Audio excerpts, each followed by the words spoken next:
የኢትዮጵያ ሕዝብ የአንድነቱን ምስጢር የጥንካሬውን ዋጋ ከማንም በላይ በተግባር የሚያውቅ ነው። ይህ ሕዝብ በትናንትናው ጥንካሬው ላይ ቆሞ የዛሬውን አንድነቱን ከመቼውም ጊዜ በላይ አጥብቆና አጠናክሮ መቀጠል አለበት። በደስታው አብሮ የሚደሰት በሐዘኑ ደግሞ እርስ በርሱ የሚረዳዳና የሚካፈል ሕዝብ ነው። ያለው ለሌለው ቆርሶ የሚያድል ቸርና አብሮ የሚበላ ማህበረሰብ ነው። እንደ ትናንቱ ሁሌም በተለመደው ጽናቱ አንድነቱን ማስጠበቅ አለበት። ምክንያቱም የአንድነታችን መሰረት በተናጋ ቁጥር ጠላቶቻችን ይበረታሉ። ከተለያየንና ከተበታተንን አለያዮቻችን በመቱልን የጥፋት ደውል ይጨፍራሉ። በእኛም ባና ደም ይሰክራሉ። አንድ ከሆንን ግን በማይበገረው የአንድነታችን ክንድ ይደቃሉ።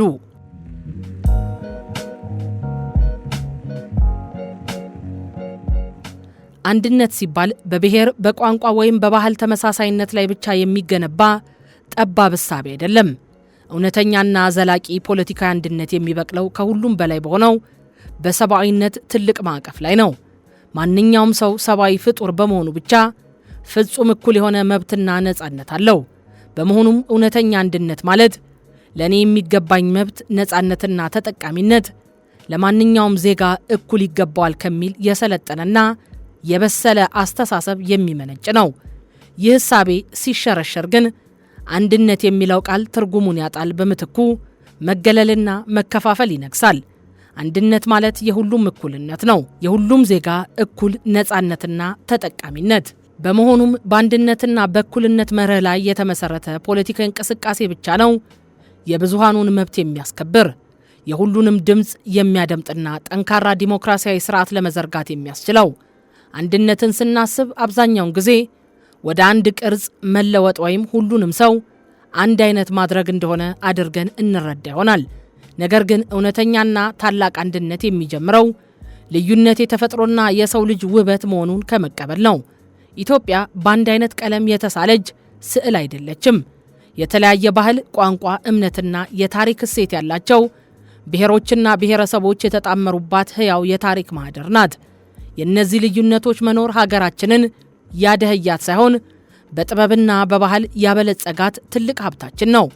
ነገር ግን ይህ ውበት ዋጋ የሚኖረው በምን ላይ ሲቆም ነው ካልን ልዩነቶቻችን የመለያና የጠብ መንስኤ ሳይሆኑ አንዱ የሌላውን ጉድለት የሚሞላበት አገራዊ ድልድይ ሲሆኑ ብቻ ነው። አንድነት ማለት በልዩነት ውስጥ የጋራ ቤታችን የሆነችውን ሀገር ታላቅነት ማስቀደም ነው። የጥላቻን ግድግዳ ማፍረስ፣ በምትኩ የሰብአዊነትና የእኩልነት መሰረት ያለው መከባበርን መገንባት፣ የጋራ ተስፋን ማለም፣ ለአንዱ የሚጎድለው ለሌላው ጭንቅ የሚሆንበትን ማህበራዊ ደጋፊነት ማጽናትም ነው። ዓለም የደረሰችበትን የእድገትና የስልጣኔ ማማ ማየት በቂ ነው። የበለጸጉና ታላላቅ ሀገሮች የታነጹት ተመሳሳይ ቋንቋ ወይም ብሔር ስላላቸው ሳይሆን በልዩነታቸው ውስጥ እኩልነትን፣ ፍትህና የጋራ ግብ ማሰለፍ በመቻላቸው ነው። እኛም የቆሰለ ማህበራዊ መስተጋብራችንን ጠግነን የታሪክ ስህተቶቻችንን በይቅርታና በውይይት አልፈን ለአዲሱ ትውልድ የምታስመካ ሀገር ማቆም የምንችለው በዚሁ መርህ ብቻ ነው። ዜጎች አንድ ላይ ካልሆኑ በቀር የትኛውንም ተልዕኮ ለመወጣት አቅሙም ሆነ ብርታቱ ሊኖራቸው አይችልም። ለማንኛውም የውጭ ጠላት በቀላሉ ተጋልጠው ለጠላት እጅ እንደሚሰጡ ምንም ጥርጥር የለውም። ከመንጋው የተለየ ምን እንደሚያጋጥመው መገመት ብቻ በቂ ነው። የኢትዮጵያ ሕዝብ ምርጫ ምንጊዜም በእኩልነት ላይ የተመሰረተ አንድነት መሆን አለበት። ልዩነቶች ሲሰፉ አንድነት በዛው ልክ እየራቀ ሄዶ መጨረሻ ላይ ጥንካሬ በድክመት እየተተካ መከፋፈልና አቅም ማጣት፣ መበታተን ይመጣል። በአንድነትና በእኩልነት የሚያምን ዜጋ ለመፍጠር ጥንካሬን ለማምጣት ታላላቆች የሚጫወቱት ሚና ወሳኝ ነው። አንድነታችንን ማጠናከር የፖለቲካ አማራጭ ወይም የቃላት ጨዋታ አይደለም፣ የህልውናችን ጉዳይ ነው።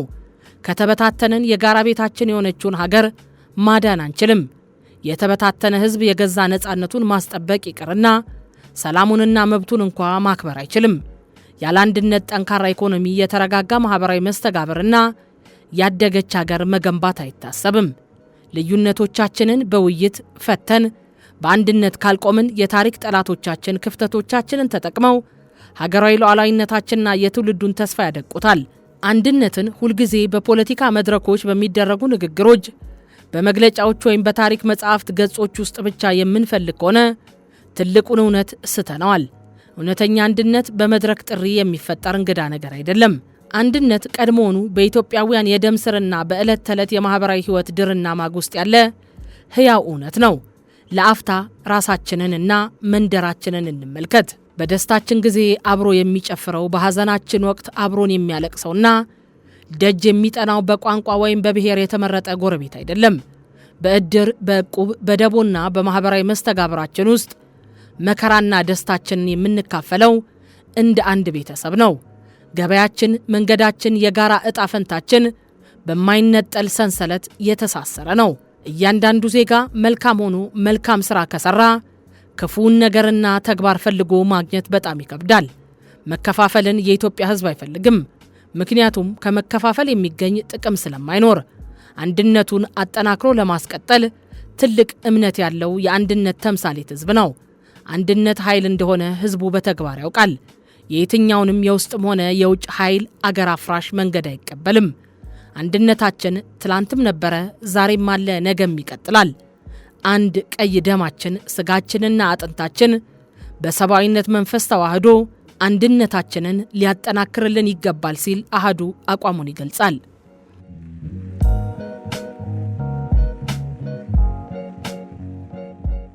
የኢትዮጵያ የታሪክ ገጾች በፈተና በእንባ በደምና በአጥንት መስዋዕትነት የተከተቡ መሆናቸውን ለማወቅ የታሪክ ሊቅ መሆንን አይጠይቅም።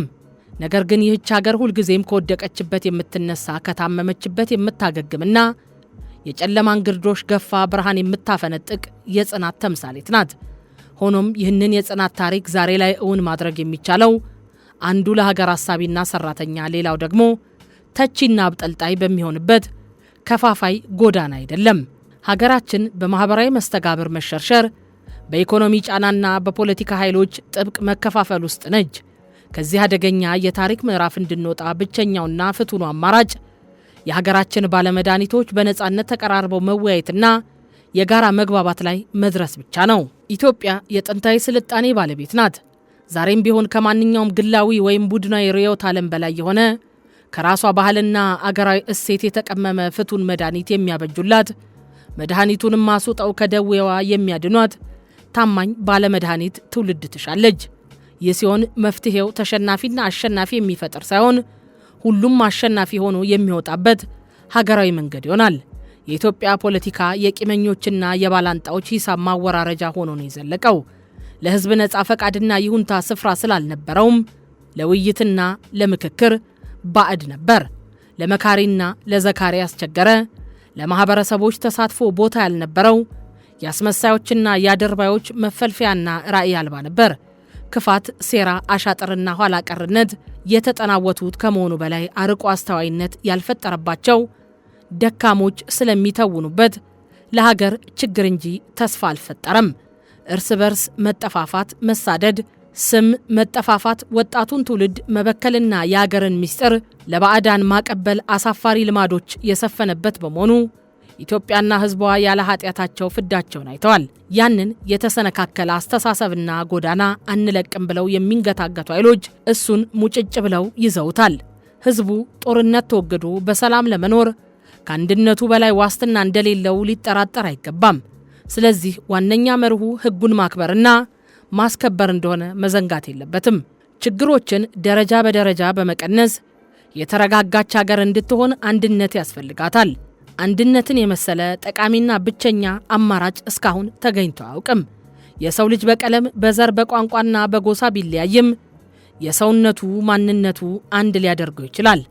የኢትዮጵያን ችግር ለመፍታት ከችግሮቿ በላይ መሆን ይገባናል።